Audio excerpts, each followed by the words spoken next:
Hello friends, welcome. My name is Kamalveer. हम practice कर रहे हैं दिसंबर 2024 का एग्ज़ाम, जो कि आपको पता है जनवरी 10th 2025 को कंडक्ट किया गया था। तो ये जो पेपर है इसे हम प्रैक्टिस कर रहे हैं। अभी तक हमने पहले 10 क्वेश्चन यानी कि 10 क्वेश्चन अभी तक प्रैक्टिस कर लिए हैं। अभी 11th क्वेश्चन से स्टार्ट करेंगे और पेपर के अकॉर्डिंग ये 61st क्वेश्चन होता है।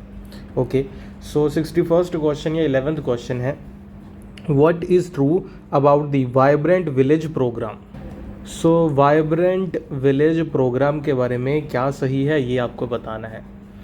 तो यहाँ से पहली चीज़ तो ये जो हम समझ लेंगे वो ये है कि एग्जामिनेशन में इस तरीके के जो भी प्रोग्राम्स होते हैं, यानी कि करंट अफेयर्स जिसे हम कहते हैं, या गवर्नमेंट की कुछ स्कीम्स हैं जो कि रिसेंटली लॉन्च की गई हैं, उनके बारे में हमें अच्छे से पता होना चाहिए, उनकी डिटेल्स हमें पता होनी चाहिए, एग्जामिनेशन में पूछी जाती हैं। क्या क्या ऑप्शंस है? It is centrally sponsored scheme, central government ने इसे स्पॉन्सर किया है, क्या ये सही है? फिर है इट वॉज अप्रूव्ड इन फरवरी 2020, फरवरी 2020 में ये अप्रूव हुई थी। देखो 2025 का पेपर है, 2025 में पेपर कंडक्ट हो रहा है और 2020 का आप कह लो कि उस टाइम पे क्या हुआ था वो पूछा जा रहा है। उसके बाद क्या चीज़ है? The objective is to create sufficient incentives for people to stay in the selected villages in border areas, ये सही है। या फिर it has financial outlay of 800 crore for financial year 2022 से 3 और 2025 से 26 तक। तो यानी कि इसका लेना देना 25 और 6 के साथ था, इसीलिए इसके बारे में पूछ लिया गया। अभी ये भी नहीं पता कि सही है कि गलत है। तो अभी इन ऑप्शंस को देखते हैं कि कौन सा सही है गलत। इस क्वेश्चन के लिए राइट आंसर था ऑप्शन सी, यानी कि ए, सी एंड डी ये तीनों करेक्ट हैं और बी वाली स्टेटमेंट गलत है। ठीक है कि इसे अप्रूव किया गया था 2020 में, ये गलत है, बाकी की स्टेटमेंट बिल्कुल सही है। इसके बारे में कुछ और चीज़ें जान लो ताकि एग्जामिनेशन में दोबारा पूछा जाए तो आपको पता हो। तो सेंट्रल की स्पॉन्सर्ड स्कीम है, ये हमें पता चल गया। अनाउंस हुई थी यूनियन बजट 2020 और 2023 में। ठीक है, 2022-23 का जो बजट था वहाँ पे इसे लॉन्च किया गया था। और काम क्या है इसका? डेवलपमेंट करना विलेजेस का नॉर्दर्न बॉर्डर में जो है, ठीक है, ताकि वहाँ पे क्वालिटी ऑफ लाइफ को इम्प्रूव किया जा सके। ओके, और क्या है इसके बारे में? ये कवर करेगी बॉर्डर एरियाज कौन से? हिमाचल प्रदेश, उत्तराखंड, अरुणाचल प्रदेश, सिक्किम, लद्दाख। और क्या हमें पता चला? तो ये स्टेट्स के बारे में अभी ध्यान रखना, एग्जामिनेशन में नेक्स्ट टाइम पूछा जा सकता है। ये कवर करेगी 2963 विलेजेस को, with 663 of them to be covered in the first phase में इतने होंगे। चलो, आप कुछ बेसिक चीज़ें पता चली, अभी बाकी की चीज़ें आप यहाँ से जो PDF है नोट से अच्छे से पढ़ लेना ताकि आपको और अच्छे से चीज़ें क्लियर हो जाए। यहाँ पे क्वेश्चन पेपर सॉल्व करने का बस यही पर्पस होता है कि मैं आपको ये बता सकूँ कि कैसे क्वेश्चन एग्जामिनेशन में पूछे जा रहे हैं, ट्रेंड क्या चल रहा है, और उसके बारे में कुछ चीज़ें आपको बता दूँ ताकि आप उसी के अकॉर्डिंग फिर प्रिपेयर कर सको। ठीक है कि नेक्स्ट टाइम ऐसे क्वेश्चन पूछे जा सकते हैं, तो हमें पता होना चाहिए। इसके अलावा भी मान लो ये वाला क्वेश्चन जो नेट ने पूछ लिया है ना, नेट JRF के पेपर में आ गया, तो NTA ने पूछ लिया, तो अभी हो सकता है कि नेक्स्ट टाइम NTA के एग्ज़ाम में ये क्वेश्चन ना आए। ठीक है, ये भी हो सकता है कि इसी से मिलता जुलता कोई क्वेश्चन आ जाए, एक चीज़ हो गई। दूसरी चीज़ हो गई कि इसी की और ज़्यादा फर्दर डीप में इंफॉर्मेशन आपसे पूछ ली जाए, ये भी हो सकता है। तीसरी चीज़ यहाँ पे ये होती है पॉसिबिलिटी कि ये क्वेश्चन अभी आपके स्टेट के सेट के एग्ज़ाम में आ सकता है, या फिर अगर आप PhD का कोई एंट्रेंस है वहाँ पे आ सकता है। ठीक है, या फिर आप कह लो कि ये क्वेश्चन अभी असिस्टेंट प्रोफेसर का कोई एग्ज़ाम होगा किसी भी स्टेट का, तो वहाँ पे पूछा जा सकता है। क्योंकि क्वेश्चन ये होता है कि सेम एजेंसी वो क्वेश्चन दोबारा यूज़ नहीं करती, अगर करेगी भी तो थोड़ा सा क्वेश्चन को चेंज कर देगी। लेकिन NTA जो क्वेश्चन पूछता है, फिर आप कह लो कि असिस्टेंट प्रोफेसर का एग्ज़ाम हो, सेट का एग्ज़ाम हो, PhD का एग्ज़ाम हो, वहाँ पे ये डायरेक्टली वो क्वेश्चन ले लेते हैं। तो इसलिए आपको पेपर को अच्छे से सॉल्व करना ज़रूरी होता है। नेक्स्ट चीज़ है कि क्वेश्चन है ये, which of the following are the members of Shanghai Cooperation Organisation. तो SCO के मेंबर कौन कौन से हैं? इंडिया है, चाइना है, तुर्कमेनिस्तान है, तजाकिस्तान है। और ये तो पूछ लिया गया, अभी इसमें ये भी गिवन है, A एंड B है, AC है, ABD है, ABC है। आपको पता है कि ये तुर्कमेनिस्तान इसका मेंबर नहीं है, बाकी के तीनों तो इसके मेंबर है। कुछ चीज़ें अभी और देखो यहाँ पे, शंघाई कोऑपरेशन ऑर्गेनाइजेशन को फाउंड किया गया था जून 15, 2001 में। एक चीज़ पता चल गई, इससे पहले क्या था, शंघाई 5 था जो कि 1996 में, यानी कि इसका प्रेडेसर था जो कि 1996 में इस्टेब्लिश हुआ, और उसके बाद आप कह लो कि इसका नाम चेंज करके 2001 में इसे शंघाई कोऑपरेशन ऑर्गेनाइजेशन बनाया गया। अगली चीज़ क्या है, और ओरिजिनली इसके 6 फाउंडिंग मेंबर्स थे, किसके, शंघाई कोऑपरेशन ऑर्गेनाइजेशन के, China, Russia, Kazakhstan, Kyrgyzstan, Tajikistan, Uzbekistan, तो तुर्कमेनिस्तान नहीं है। अगली चीज़, इसका हेडक्वार्टर्स है बीजिंग, चाइना में। ओके, करंट मेंबर कितने हैं, 9 फुल टाइम मेंबर हैं। कौन है, चाइना, रशिया, और नए जुड़े हैं इंडिया, पाकिस्तान, ठीक है। ओके, और इसके अलावा ईरान, तो ये नए मेंबर जुड़े हैं इसमें। तो अगला चीज़ है, न्यूएस्ट मेंबर कौन है, ईरान। ओके, 3 ऑब्जर्वर स्टेट हैं, कौन कौन से, अफगानिस्तान, बेलारूस और मंगोलिया। तो ये सारी बेसिक चीज़ें, इसमें और भी कई सारी चीज़ें मैंने ऐड की है, वो आप देख लेना। नेक्स्ट क्वेश्चन है 63rd क्वेश्चन है। So on 11 March 2024 India successfully conducted mission Divyastra, ठीक है, दिव्यास्त्र है ना। What is mission Divyastra? Divyastra mission क्या है, दिव्य अस्त्र या दिव्यास्त्र, दिव्य होगा, ये दिव्य अस्त्र अलग अलग लिखना चाहिए, दिव्यास्त्र। तो ये क्या है, it is India's first flight test of indigenous developed Agni 5। तो अग्नि 5 को हमने टेस्ट किया, क्या ये वो था, क्या ये था ये, या फिर it is India's first test flight of Akash missile, या फिर India's first test flight of geosynchronous soon satellite launch vehicle ये था, या India's first test of indigenous developed nuclear submarine. तो सारी चीज़ों में क्या है कि फर्स्ट टेस्ट है, तो इंडिया ने इसमें से चारों में अलग अलग चीज़ों का लिखा गया है कि फर्स्ट टेस्ट, तो इनमें से कौन सा फर्स्ट टेस्ट था जिसे हमने दिव्य अस्त्र कहा, तो ये क्या है, ये अग्नि 5 वाला ही है, ठीक है, अग्नि 5 ही है। मिशन दिव्यास्त्र क्या है, successful flight test of India's indigenous developed Agni 5 mission, जो कि इक्विप्ड थी किसके साथ, multiple independently targetable re entry vehicle, जो अलग अलग जगह पे आप कह लो ऑपरेशन कर सकते हैं फिर। ओके, कब किया गया ये, मार्च 11, 2024 को। ओके, किस जगह से, doctor APJ Abdul Kalam island, Odisha से, ये भी पूछा जा सकता है। सो इस क्वेश्चन से कौन सी चीज़ समझ आई, इस क्वेश्चन से ये चीज़ समझ आई कि जितने भी टेस्ट होते हैं, मतलब डिफेंस के रिगार्डिंग जितने करंट अफेयर है वो पढ़ के जाना, कि पिछले 6 महीने 1 साल में कोई टेस्ट हुआ है, कोई नई चीज़ इन्वेंट की गई है डिफेंस के फील्ड में, कोई नई मिसाइल सिस्टम है, कोई डिफेंस सिस्टम है, कोई नया एयरक्राफ्ट है, एयरक्राफ्ट कैरियर है, या कुछ भी है जो कि बनाया गया है, इंपोर्ट किया गया है, या टेक्नोलॉजी इंपोर्ट हुई है, या जिसको डिसबैंड कर दिया गया, तो वो आपको पता होनी चाहिए। अगला क्वेश्चन है, first nuclear test by North Korea, फिर first Taiwan strait crisis, first Arab Israel war, first military coup in Pakistan. तो ये 4 चीज़ें आपसे पूछ ली गई, इनके बारे में आपको मैच करके अभी बताना है। एक चीज़ तो आपने कई बार सुनी होगी कि न्यूक्लियर टेस्ट नॉर्थ कोरिया ने अभी रिसेंटली किया है, मतलब बाकी कंट्रियों के मुकाबले 2006 में। तो ये तो आपको पता ही होगा नॉर्थ कोरिया वाला कि 2006 में है, तो यानी कि ए के लिए ऑप्शन 3 है। तो ए के लिए ऑप्शन देखो यहीं पे 3 है सिर्फ, बाकी किसी में नहीं है। तो ऐसे आप आंसर तक कैसे भी पहुंच सकते हो वैसे तो, बाकी इसमें ज़्यादा कुछ है नहीं। और यहाँ से दिमाग में ये चीज़ रखना कि ये वैसे मैंने आपको पढ़ाया भी है कई बारी कि जितने भी न्यूक्लियर टेस्ट हुए हैं अलग अलग देशों के, वो कौन से ईयर में हुए हैं, वो कौन सी प्लेस पे हुए हैं, और उनका आप कह लो कि सीक्रेट ऑपरेशन का नेम क्या था। हर एक का नाम होता है सीक्रेट कोई, तो वो नाम क्या था। ये 3-4 चीज़ें तो आपको ज़रूर पता होनी चाहिए, ठीक है।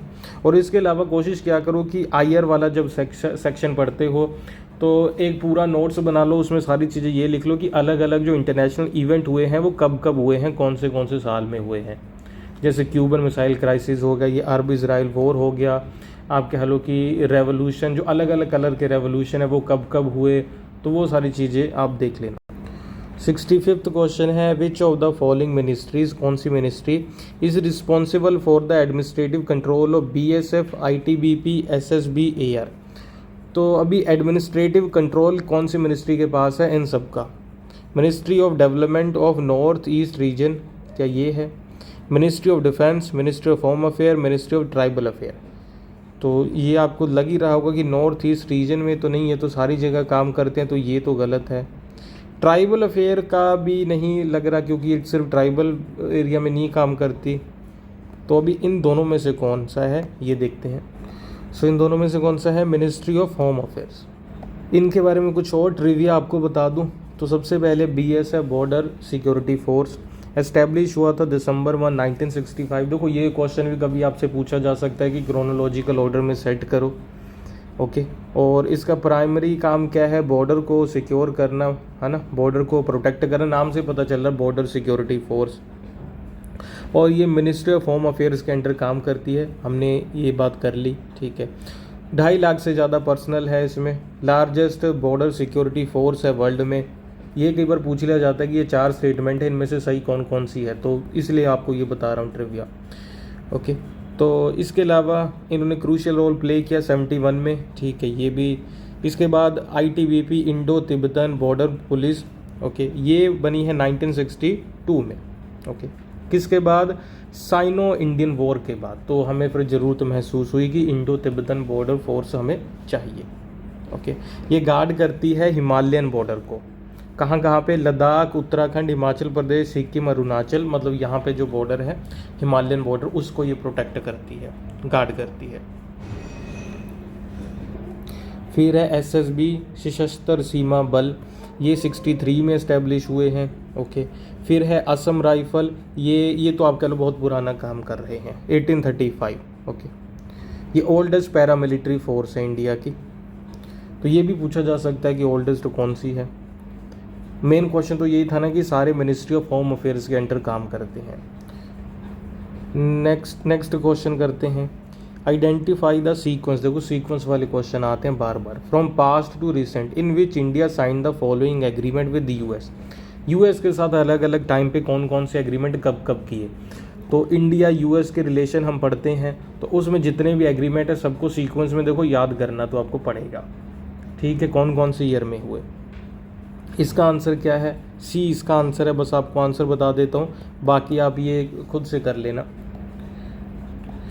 67th क्वेश्चन है, the Soviet union was disintegrated in dash. देखो जो काफ़ी जर्नल चीज़ें होती है ना, हम सबको पता है कि 1945 से 1991 तक कोल्ड वॉर चला। हमें सबको पता है कि क्यूबन मिसाइल क्राइसिस हुआ 1962 में। हमें सबको पता है कि NPT को लाया गया 1968 में, है ना। और आप कह लो एमरजेंसी इंडिया में इम्पोज की गई 1977 में। मतलब ये 1971 में वो आप कह लो कि बांग्लादेश को लिबरेशन मिला। ये सारी चीज़ें बहुत इजी हैं, बहुत जर्नल चीज़ें हैं जो आपने कई बार सुनी हैं, पढ़ी हैं, है ना। ये इजी चीज़ें हैं ना। तो इसके बारे में स्पेसिफिक क्वेश्चन आता है कि 1971 में बांग्लादेश को लिबरेशन मिला, तो कौन से मंथ में, ये बताओ अभी। तो इन डेप्थ क्वेश्चन ये ऐसे पूछते हैं। तो इसीलिए USSR डिसइंटीग्रेट हुआ हमें पता है 1991 में, लेकिन 1991 में भी कौन सा मंथ था? जनवरी था, दिसंबर था, कौन सा था? तो ये और ज़्यादा फिर डिटेल में पूछते हैं। तो ये दिसंबर 1991 है। तो जो काफ़ी जर्नल चीज़ें होती हैं उन्हें और ज़्यादा डिटेल में पढ़ा करो। सो कब है ये, ठीक है। अच्छा पहले ये देख लो कि USSR इस्टेब्लिश हुआ था दिसंबर 30, 1922 में। ओके, और USSR अपने पीक पे था तो इसमें 15 रिपब्लिक थे। कौन कौन से? Russia, Ukraine, Belarus, Estonia, Latvia, Lithuania, Moldova, Georgia, Armenia, Azerbaijan, Kazakhstan, Kyrgyzstan, Uzbekistan, Turkmenistan, Tajikistan. ये भी पूछा जा सकता है। ये आपको मैंने बता दिया कि कब डिसइंटीग्रेट हुआ, दिसंबर 26, 1991 को। ओके, तो ये कुछ चीज़ें आपको पता होनी चाहिए। नेक्स्ट क्वेश्चन है, Doklam belongs to which country. तो इंडिया, बांग्लादेश, भूटान, चाइना। वैसे इस पे इंडिया और चाइना का इसके ऊपर आप कह लो इशू है, लेकिन है तो ये भूटान में ना। तो इंडिया चाहता है कि भूटान में भी ये एंट्री ना कर ले क्योंकि ये बफर जोन बना रहे। नेक्स्ट क्वेश्चन है, what is true of the international atomic energy agency IAEA। तो इसके बारे में क्या सही है? तो ये 1957 में सेटअप हुआ था। IAEA was set up in response to fears and expectations generated by the discoveries and diverse use of nuclear technology। नए नए देश न्यूक्लियर टेक्नोलॉजी बना रहे थे, इसलिए बना था। The genesis of IAEA was US President Eisenhower's Atom for Peace address। ये ये China is one of the founding member of IAEA। तो क्या सही है? सो देख लो अभी क्या क्या सही है यहाँ से। सो ये एस्टेब्लिश हुआ था जुलाई 29, 1957 में। एक चीज़ हो गई, ठीक है। It was created by N autonomous agency under the United nation. तो यूनाइटेड नेशन के अंडर ये काम करता है, बनाया गया। हेड क्वार्टर्स इसका वियना ऑस्ट्रिया में है। इसका मोटो है atom for piece and development, वो भी सही बात निकल गई। इसके 177 मेंबर हैं, ओके। और रीसेंट लेटेस्ट मेंबर है सेंट किट्स एंड नेविस, 2023 में बना, ओके। तो ये कुछ बेसिक चीज़ें आपको पता होनी चाहिए। और IAEA को नोबेल पीस प्राइज़ मिला 2005 में, ये भी आपको पता होना चाहिए। सो इसका आंसर है ABC, ठीक है। ये चाइना फाउंडिंग मेंबर वाला गलत है, बाकी सही है। ये क्वेश्चन आ गया बुक्स वाला। तो बुक्स वाले क्वेश्चन में आपको बार बार कहता हूँ बुक्स के नाम याद करो।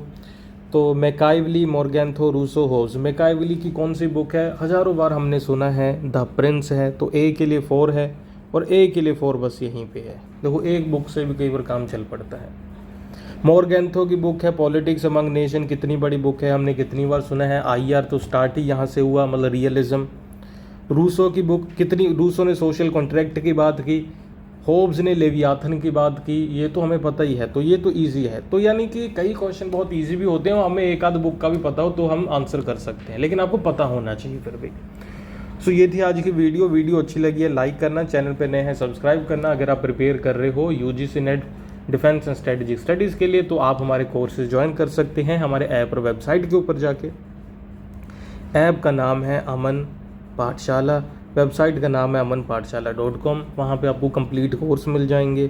वीडियो लेक्चर है जिसमें नोट्स हैं, PYQ हैं, एक्सपेक्टेड MCQ हैं, हर एक चीज़ अवेलेबल है डिफेंस के फील्ड में नेट के लिए, है ना, प्रेपरेशन के लिए। लिंक वगैरह गिवन है डिस्क्रिप्शन बॉक्स में। कोई कुछ डाउट होगा तो लिख के मुझे पूछ लेना कमेंट करके। अपना ध्यान रखिए। Thank you for watching, bye bye.